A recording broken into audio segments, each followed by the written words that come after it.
저의 강의 제목은 나의 두 아버지입니다.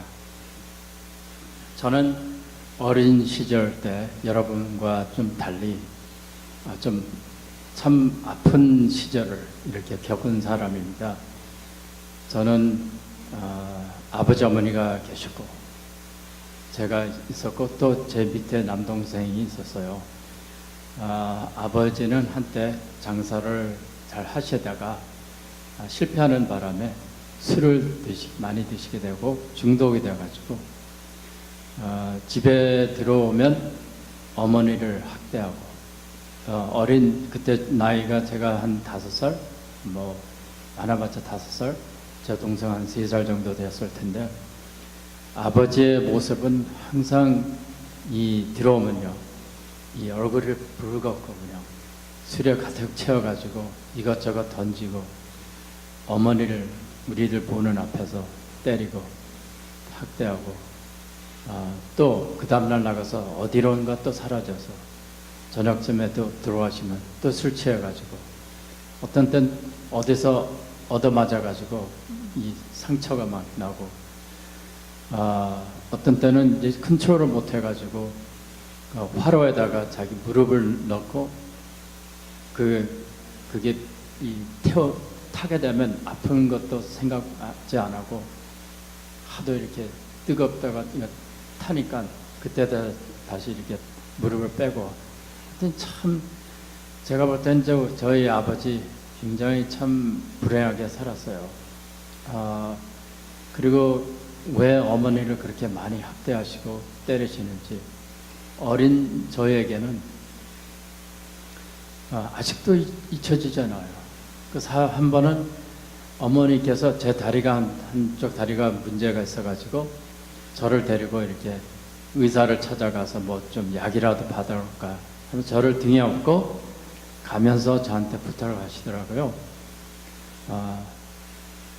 제 한국 이름이 석춘이기 때문에 석춘아 오늘 아빠가 엄마를 때리면 꼭 아빠한테 엄마 때리지 말라고 좀 얘기해줘. 그렇게 부탁하시는 거예요. 그래서 병원에 갔다가 뭐 약을 좀 간신히 좀 이렇게 받아와서 저녁 먹고 그런데 저희들이 거의 잠자리에 들어갈 때쯤 아버지께서 들어오시더니 또 엄마를 막 패는 거예요. 저희들 보는 앞에서. 한 30분 정도 어머니께서 얻어맞고 욕도 많이 얻어맞고 그럴 때 저는 까마득하게 이제 잊어버린 거예요. 어머니께서 저한테 부탁하신 것을. 근데 한 30분 넘게 이렇게 지나다가 그때 제가 기억나가지고 제가 아버지한테 그랬어요. 아빠, 엄마 그만 때려요. 이렇게 했더니 아버지께서 좀 미안하대 표정을 하시면서 나한테 다가오면서 미안하다, 엄마 안 때릴게. 그거는 한 1, 2분밖에 안 갔어요. 그리고 나서 또 돌아서서 어머니를 또 때리고 그런 것을 저희들한테 이렇게 보여주면서 어머니는 그것을 견디지 못해가지고 아버지가 다른 데 신경 쓰는 동안에 신발만 짚고 그냥 집을 뛰쳐나갔던 그런 기억입니다. 아버지한테 저도 많이 얻어맞았어요. 들어오면 어디서 이렇게 저녁 때 이렇게 집으로 들어오면 공포감에 쌓여있는 거 우리 저하고 동생은 한번 손을 휘두르면 또 맞을 수도 있으니까 무슨 잘못을 했는지는 모르는 저희들에게는 상당히 그게 참 아픈 추억이었어요. 그러니까 제 동생은 어느 강원도 묵호였거든요. 강원도 묵호 굴다리 밑에 어느 삶은 게를 파는 아주머니께서 키우기 시작했다고 데려갔습니다. 그 이후로 동생을 제가 만난 50년이 됐습니다. 네. 그런 가운데 제가 또 어머니는 길을 나갔죠. 또 아버지가 어떤 범죄를 저질렀는지 경찰서에 잡혀갔다는 그 소식을 들었어요. 그래서 저하고 동생하고 헤어지기 전에 그 경찰서를 한번 찾아가서 아버지의 소식을 좀 이렇게 들으려고 했는데 아버지께서 없으시다고 거기에서. 그래서 저희들은 그냥 고아가 된 거예요. 그때 어머니는 나갔죠. 아버지는 감옥에 들어가 있죠. 저희들 둘만 길가를 헤매면서 낮에는 길가를 헤매면서 동전을 주워서 뭘 사 먹고 또 밤에는 어느 다리 밑에서 자고 이렇습니다. 그러면서 항상 이렇게 걸어 다닐 때 저는 땅을 쳐다봤어요. 혹시나 동전을 또 찾지 않을까. 근데 참 희한하게도 동전을 많이 찾았어요. 그때. 그걸 가지고 빵이나 과자 이런 걸 사 먹기도 했죠.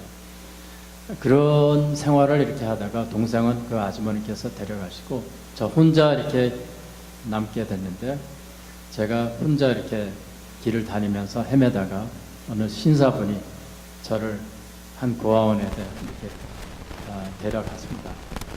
거기서 잠깐 있다가 제가 홀트 고아원에 62년도에 갔습니다. 거기에서 만난 아주 참 인상 깊은 분이 누구였냐면 해리 홀트 할아버지였어요. 홀트 할아버지. 그리고 그의 부인이신 버타 홀트 여사님이었고, 또 그분들의 그 따님인 말리 홀트 여사님이셨습니다. 제가 그 고아원에 처음 들어갔을 때는 6살이었어요. 그 고아원에서 제가 한 8년을 살았습니다. 8년을 살면서 많은 그 고아들하고 이렇게 같이 살았죠. 학교도 다니고 또 교회도 다니고. 고아원에서 제가 또 교육도 좀 받고 그러다가 제가 일반 학교를 다니게 됐죠. 그러다가 1970년도에 5월 28일 날 어제 그저께 제가 출장을 콜로라도로 다녀왔어요. 거기에 제 어머니가 계시는데 콜로라도 스프링에서 사세요. 거기에 내려가면서 어머니하고 맛있는 식사를 하면서 45년 전에 제가 어머니 가족으로 들어왔습니다 하면서 우리끼리 셀러브레이션을 했습니다. 그래서 제가 8년을 고아원에서 살면서 이제 미국으로 입양이 됐어요. 14살 때 됐네요. 미국으로 입양을 됐을 때 참 어떤 분들이 나 같은 아이를 입양을 할 수 있을까? 언어도 다르고 피부도 다르고 문화도 다르고 제 한쪽 다리가 불편하죠. 근데 가장 위험한 것은 뭡니까? 사춘기로 들어가는 그 나이. 얼마나 그 위험한 짓입니까? 저희 부모님은요, 자녀가 없어서 또 입양한 겁니다. 2년 전에 같은 고아원에서 혼혈을 한 아이를 입양했어요. 그래서 그 아이가 4번째 아이가 됐어요. 그러니까 슬하에 1남 2녀의 자녀가 있었는데 그 백인 아이, 혼혈아 백인계 아이를 입양하고, 그리고 제가 5번째 아이가 됐습니다. 2년 후에. 그래서 제일 밑에 나이로부터 제일 위에 나이 5명의 그 형제자매가 있었죠. 제 위에는 누나가 2분 계시고 제가 가운데 있고 밑으로는 제 남동생 둘이 있습니다. 아주 오붓하게 이렇게 시간을 잘 보내며 또 게임도 많이 하고 했죠. 제가 한국에서 미국으로 올 때 몇 가지 물건들을 가져왔어요. 제 가방에. 그 가방 속에 어느 누님께서 미국 가면 꼭 읽으라고 하는 성경책 한 권이 있었고요. 또 고무신 한 짝 기념품으로 제가 챙겼고요. 또 윷놀이. 그리고 한국에서 제가 광성중학교 2학년을 다니다가 왔거든요. 그때 제가 쓰던 일기책이 있었어요. 그 일기책을 가져갔고, 그 다음에 친구들하고 아주 즐기게 놀던 화투 셋을 하나 가져왔습니다. 처음에 미국에 이렇게 도착했을 때 그날을 기억합니다. 집으로 들어가는데 바로 오른쪽 카운터에 키친이 있었는데 오른쪽에 카운터를 보게 되는데 거기에 김치병 한 병 같은 것이 김치병인가 아닌가 이게 좀 보니까 좀 이상하게 생긴 거예요. 그걸 쳐다보니까 어머니께서 본인이 직접 만드신 김치라고 그러셨어요. 근데 분명히 보니까 백인이거든요. 네, 파란 눈에다가. 그래서 근데 보니까 김치 아닌 것 같아. 이상한 김치 같아요. 아무튼 제가 한숨 자고 일어났더니 식탁에 앉아서 좀 식사를 하라고 해서 저한테 그 김치를 주시는 거예요. 뚜껑을 여는 순간 코에 찡하게 찔리는 그 냄새가 뭐였냐면 샐러드 바에 나오는 비니거 식초였습니다. 그 식초 냄새 그 맡은 순간 이거는 아니다. 이게 제가 결론을 내렸습니다. 맛도 되게 이상했습니다. 어머니께서 제가 도착한다고는 그 소식을 알고 몇 개월 전에 어느 한국 음식점을 한번 들린 적이 있대요. 거기 가서 김치를 한번 드신 적이 있다고 합니다. 그 김치 맛을 한번 보고 어머니께서 직접 김치를 만드셨어요. 배추를 써야 되는데 양배추를 쓰고 김치가 쉬었다는 그 기억으로 식초를 잔뜩 뿌린 겁니다. 그리고 김치에다가 마늘을 넣어야 되는데 그걸 넣는 걸 모르시고 양파를 잔뜩 썰어서 넣고요. 김치에 양파 안 들어가죠. 네. 그리고 김치가 매웠다는 그 기억으로 고춧가루를 넣어야 되는데 그걸 모르시고 후춧가루를 잔뜩 뿌려서 만든 김치였습니다. 아무튼 맛이 굉장히 이상했습니다. 그래서 참고 꿀꺽꿀꺽 이렇게 간신히 먹고 이렇게 넘겼는데 그게 한 일주일 되니까 이거 다 먹어지게 되더라고요. 그랬더니 어머니께서 또 한 병 만들어 주시는 거예요. 아이고 이 고통 어떻게 벗어나나. 제가 14살이었기 때문에 어머니의 정성은 어느 정도 이해하죠. 네. 네, 그런데 그보다 더 중요했던 거는 우리 그 오남매가 이렇게 모여서 게임을 많이 하게 됐는데 그 게임을 할 때마다 뭐 라스베가스에 사는 그 21, 뭐 블랙잭 이것도 저한테 가르쳐 주고요. 모노폴리 게임, 보드 게임 많이 제가 배웠습니다. 그런 가운데 그런 게임을 우리가 오남매가 모이면 5명이잖아요. 다들 백인 아이들 같이 백인 아이들이고 한국에서 오는 호녀라도 백인 닮았어요. 저만 동양인인데 하루는 저한테 아주 참 기발한 아이디어가 생긴 거예요. 그게 뭐냐면 이 아이들한테 화투를 가르치면 어떨까? 그래서 여기 앉으라 그랬어요. I'm gonna teach Korean card game 하면서 화투를 가르쳐 줬어요. 이거는 1번이야, 이거는 2번, 이거는 3번. 이거 그림만 보고 알 수 있잖아요. 그걸 다 배웠어요. 이렇게 파란 거 이거 3개 있으면 이건 청단이래. 이거는 홍단 30점. 오히려 해서 미나토 화투를 가르쳐 줬더니 2시간 만에 다 배웠더라고요. 그래서 시간 가는 줄 모르고 화투를 많이 쳤어요. 자, 여러분 그 그림만 생각해 보세요. 이게 어떤 소설에 있습니까? 어느 영화에 있습니까? 네, 없어요. 우리 모로슨 가족의 스토리입니다. 그런 가운데 제가 그 가정에서 자라면서 누구를 제일 많이 지켜보게 됐냐면 아버지를 많이 보게 됐습니다. 정말로 신사 중에 신사분이었습니다. 그 아버지께서 어머니를 사랑해 주시는 그 모습, 의자를 갖다 대주시고 아이들 보는 앞에서 어머니의 등을 쓰다듬어 주고 아침에 출근할 때마다 어머니를 꼭 껴안아 주시면서 아이들 보는 앞에서 키스해 주시면서 오늘 하루 잘 지내라고 Have a great day, honey. 이렇게 또 퇴근길에 집에 들어오시면 어머니를 먼저 찾으셔서 어떤 때는 어머니께서 하루 종일 잠옷만 입고 다녔어요. 외출할 일이 없을 때 그 머리에는 아직도 이런 고리 같은 거, 뭐죠? 롤러 같은 걸 아직 끼었는데, 그럼에도 불구하고 아버지는 깨어나 주시면서 오늘 하루 잘 지냈냐고 또 키스해 주시고, 그런 게 참 저한테는 인상적이었어요. 그리고 우리가 7가정이 앉아서 식사를 할 때, 이 한국에서는, 한국 문화에서는 각자 기도가 있죠. 근데 우리 가정은 그게 없었어요.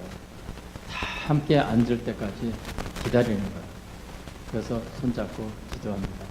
월요일 날에는 큰 누나가, 화요일 날에는 둘째 누나가, 수요일 날에는 제 차례, 이렇게 해서 5일이 갑니다. 네? 이런 걸 볼 때 또 아버지께서 어머니를 얼마나 많이 사랑해 주시냐면 시도 써주시고, 또 아이들 보는 앞에서 또 affection하게 또 이렇게 어머니를 또 많이 사랑해 주신 그 모습을 보게 됐습니다. 그리고 아버지를 보면서 참 많은 것을 느꼈습니다. 저는 그 전까지는 뭐 가정교육이라는 걸 8년을 고아원에서 살면서 거의 다 없어졌다시피 했잖아요. 예. 근데 그 아버지로부터 상당히 많은 것을 배웠습니다. 예. 아버지께서 어머니에게 이렇게 사랑해 주시는 걸 보고 제가 그때 느낀 게 뭐냐면, 나도 이 다음에 크면 내 아내를 저렇게 사랑해야겠구나. 나도 이 다음에 크면 저렇게 멋진 아빠 같은 분이 되야겠구나. 그런 꿈을 갖게 되었고, 입양이라는 것이 이렇게 큰 축복이구나 할 때, 제가 그때 한 15살쯤 됐을 때 제가 마음을 먹었습니다. 나도 입양을 해야겠다. 그 다음에 커서 결혼하면 저렇게 아름다운 엄마 같은 분을 만나서, 그 꿈이 다 이루어졌어요. 오래전에. 감사하게도. 네. 근데 아버지께서 저한테 상당히 예수 그리스도의 사랑을 몸소 이렇게 실행으로, 말로만 하지 않고 말과 행동이 일치가 됐습니다. 그러면서 저한테 얼마나 많은 사랑을 보여줬냐면, 제가 대학교 졸업을 하고 나서 아버지가 병원에 그때 한번 들어가셔서 심장마비로 이제 혈관 수술을 3군데를 이렇게 뚫어야 하는 그 수술을 하는 과정에, 그걸 다 아버지께서 수술을 잘 성공적으로 이렇게 잘 받으셔서 회복하는 가운데, 저는 이제 대학을 졸업했기 때문에 졸업하기 3개월 전에 이미 여러 군데에서 이 취직 오퍼가 왔었습니다. 네, 그래서 이제 세상이 열리는 최첨단 연구소에 가서 인공위성을 연구 개발하는 그런 직업을 갖게 됐는데, 아버지하고 한 달 동안 더 함께 시간을 보내려고 제가 그러니까 회사에 들어가서 일하는 것을 한 달 더 늦춰서 들어갔습니다. 그런 가운데 참 아버지하고 아주 긴밀한 그 시간을, 매우 중요한 시간을 갖게 되었는데, 그때 아버지께서 저한테 하신 말씀이 있습니다. 스티브야, 우리는 너를 도와주려고, 네가 엄마 아빠가 없고 가족이 없어서 너를 도와주려고 입양을 했는데, 오히려 긴 세월을 살면서 너를 통해서 우리가 훨씬 더 많은 축복을 받았구나. 감사하다. 이런 말씀을 하시는 거예요. 제가 얼마나 그 말씀 듣고 충격받았는지. 감사해야 할 사람은 난데 예, 부모님이 감사해야 하는 거예요. 저 때문에. 참 감동받았어요. 제가 이제 LA로 나와서 일을 하기 전에 아버지께서 저를 또 한 번 부르시더니 이런 말씀을 해주시는 겁니다. 스티브야, 나는 일생을 오래 살았다. 그리고 일생을 사는 동안은 너무나 중요한 대결정적인 결정을 잘 내린 것들이 몇 가지 있다 하면서, 제일 좋은 결정은 하나님을 만나는 것이었다. 두 번째로 제일 좋은 결정은 너 어머니 마가렛하고 결혼하는 것이었다. 그리고 세 번째로 제일 좋은 결정은 너를 우리 가정에 데려오게 되는 것이다. 이렇게 말씀하시는 거예요. 제가 가슴이 얼마나 찡했는지. 아버지께서는 우리 5남매를 동등하게 사랑해 주셨지만, 그날 아버지는 그 말씀을 통해서 저를 얼마나 사랑해 주신다는 것을 제가 알게 되었고, 아버지에 대한 저의 사랑과 존경은 그날 정말 하늘로 올라가는 듯 했습니다. 정말 저를 낳아주신 아버지, 정말 이렇게 저는 아버지를 오래오래 전에 저를 낳아주신 아버지를 오래오래 전에 용서를 해줄 수 있었습니다. 그리고 받은 많은 상처에 치유가 되었고요. 그리고 저는 참 다른 분들과 좀 달리 두 아버지가 있는데 너무나 그 컨트라스트가 뭐냐면 이 difference를 뭐라 그러죠? 네, 차이가 너무나 이렇게 깊은 것 같습니다. 그래서 아버지를 생각하면서 제가 시를 하나 이렇게 썼는데 시 제목이 이렇습니다. 이것을 제가 낭독하고 마치도록 하죠. 나의 두 아버지, 나에게는 두 아버지가 계셨다. 한 아버지는 나를 이 세상으로 인도해 주셨고, 다른 한 아버지는 내가 이 세상에서 살아갈 수 있도록 키워주셨다. 한 아버지는 내게 어둠과 두려움을 보여주셨고, 다른 아버지는 내게 그 어두움과 두려움에서 벗어나도록 용기를 주셨다. 한 아버지는 내게 많은 상처를 주고 떠났지만, 다른 아버지는 내게 큰 사랑을 주셨으며 그 상처를 치유해 주셨다.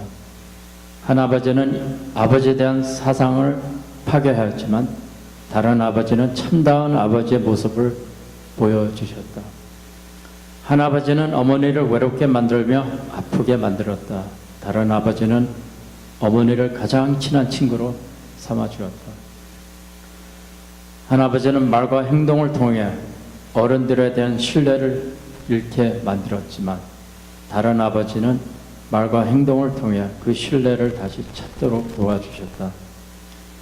나에게는 두 아버지가 계셨다. 한 아버지는 내가 자라면서 많이 원망한 아버지였다. 다른 한 아버지는 내가 가장 존경하며 닮아가기를 원하는 아버지였다. 그러나 이제 나는 옛날의 아버지를 용서한 지 오래된다. 용서를 지나 사랑하는 아버지가 되었다. 그때 그 아버지를 이해하는 마음을 가지게 되었고, 이것 또한 내가 다른 한 아버지로부터 배우게 된 것이었다. 나에게는 두 아버지가 있다. 나의 두 아버지 보고 싶습니다. 그리고 진정으로 사랑합니다. 감사합니다.